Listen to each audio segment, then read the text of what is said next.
আরজিকরের ঘটনায় দোষীদের শাস্তির দাবিতে নবান্ন অভিযানের ডাক দিয়েছিল বিজেপি ছাত্র সংগঠন। নবান্ন অভিযান রুখতে পুলিশ ব্যারিকেড করে বিভিন্ন জায়গায়। সেই ব্যারিকেড ভেঙে র্যালি এগিয়ে গেলে পুলিশের সাথে খণ্ডযুদ্ধ শুরু হয়। ছোড়া হয় জল কামান, কাঁদানে গ্যাস। ছত্রভঙ্গ হয়ে যায় সমর্থকেরা। রাস্তায় বসে পড়ে সমর্থকেরা, অবরোধ শুরু করে।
This is what we are seeing from both sides of the market, and there is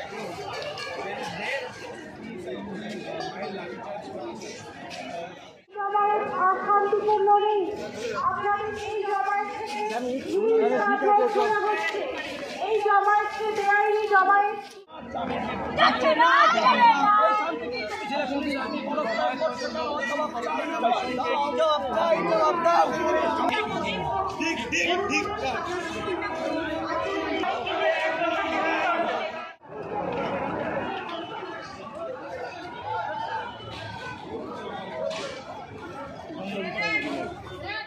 Bureau Report, G Live News।